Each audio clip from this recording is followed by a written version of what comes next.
मनुस्मृति लागू है, बच्चों की पढ़ाई चौपट कर दी गई है, रोज की संदूकों ऋषियों के बंद हो रहे हैं।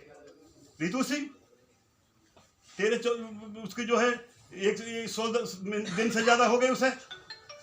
डॉक्टर लक्ष्मण यादव उसको निकाल के अलग कर दिया, उसका धरता अलग कर दिया गया। कितने लाखों बच्चों की जिंदगी बर्बाद कर दी। हम 7,643 जातियों में हमको डिवाइड कर दिया गया, 4 वर्णों में समाज को विभाजित कर दिया गया। ऐसा धर्म क्या है जो पैदा होते के साथ ही कोई छोटा हो जाता, कोई बड़ा हो जाता, कोई महान हो जाता है, कोई अपमान की जिंदगी भर जीता है। ये तो धर्म नहीं है। संसार का आप तवारीख देख लीजिए, आज ऑल वर्ल्ड की आप जो है स्थिति देख लीजिए, कहीं पर भी इतना बड़ा भेदभाव नहीं है। दोस्तों, जो चीज गई है बढ़ के गई है। हमको डिवाइड कर दिया गया। जब हम डिवाइड कर दिए गए तो हम छोटी जोत के काश्तकार बन गए। हमारे पास में बिसे भर जमीन आ गई और हमने फिर जब देखा कि ये तो बड़े बड़े जमींदार हमें मारे दे रहे हैं, तो हमने कहा कि हम सब के सब एक जगह होते हैं।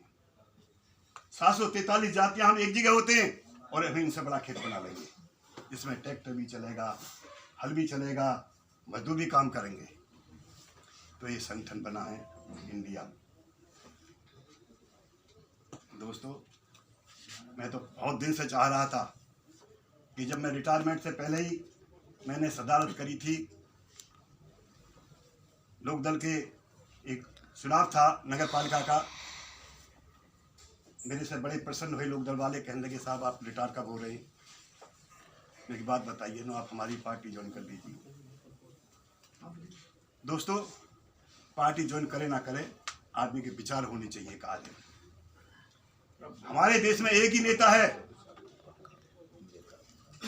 चौधरी जयंत, जिसपे कि हारे का प्रेशर, अंदर का प्रेशर, बरादरी का प्रेशर, वो हमारा नेता दृढ़ है, टस से मस नहीं हुआ है। हमें ऐसा ही नेता चाहिए। हमें केपी सिंह जैसा नेता चाहिए जो हमारी बात को सुन में कहे। बीसा कॉलोनी की एक कॉलोनी है बीसा बुलंदशहर के अंदर, उसकी रहनुमाई कर रहा हूँ। मैं जहाँ जाता हूँ भाजपा वालों के पास में, हाँ साहब आपका काम हो जाएगा, आपका काम। मैं यहाँ के विधायक से मैंने कॉलोनी की उसमें फेवर में वजह से मैंने बामन गांव की जाटो समाज की जो है अध्यक्षता करी। मैं भाई हमारी कॉलोनी शायद नगर पालिका में मिल जाए। बहुत दिन के बाद में मैंने कही कि भाई विधायक जी कुछ हमारी हेल्प कर दीजिए। अरे तुम कहाँ मुसलमानों के चक्कर में पड़ रहे हो? मैं तो भाई तुम्हें चौधरी साहब, मैं खुलेआम कह रहा हूँ, मुझे किसी से डर नहीं है कि मैं संत आदमी हूँ।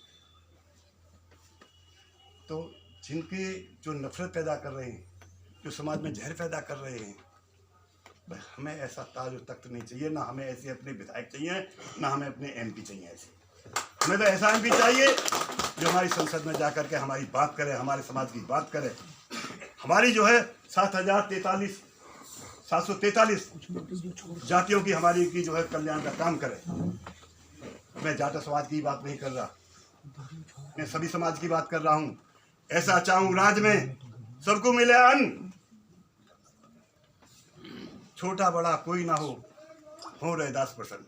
हमें ऐसा जाति, हम किसी जात का वो नहीं कर रहे प्रचार, किसी मजहब का प्रचार नहीं कर रहे, हम संप्रदाय का प्रचार नहीं कर रहे, हम मानव जाति का प्रचार कर रहे हैं। हम मानव जाति को धन के लिए चाहते हैं। भाई देश शासन है, सरकार बनती है, गॉड के बाद में सरकार का नंबर होता है, सबको समान व्यवहार करे, छोटे बड़े को एक दृष्टि से देखे। परंतु वो तो चीज गायब है। मनुस्मृति लागू है, बच्चों की पढ़ाई चौपट कर दी गई है, रोज की संदूकों ऋषियों के बंद हो रहे हैं। रितु सिंह तेरे उसकी जो है 100 दिन से ज्यादा हो गए उसे। डॉक्टर लक्ष्मण यादव उसको निकाल के अलग कर दिया, उसका धरता अलग कर दिया गया।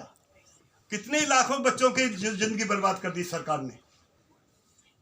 स्कॉलरशिप बंद कर दी आपके, पता है आपको? नहीं पता है। बैकवर्ड वाले तो यूँ कहते हैं साहब हम तो इधर भी अरे भैया सबसे ज्यादा नुकसान तो तुम्हारा ही हो रहा है। बैकवर्ड की खत्म करिए है जी, नहीं बैकवर्ड की नहीं करी, SC ST की करिए, OBC की नहीं करिए, और मिनोरिटी पे तो बिल्कुल।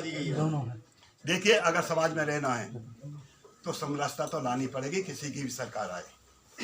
और मुझे उम्मीद है कि राष्ट्रीय लोकदल से मैं से अच्छा जो है समरसता वाला कोई नेता है नहीं कोई, क्योंकि मैं आज से नहीं, मैं जब से नौकरी कर रहा हूँ, रिटायर हुआ हूँ, मैंने जब से अभी ये जो है ये प्रैक्टिकल किया है, मैंने अनुभव किया है। ये मैं अपने अनुभव की बात कहता हूँ।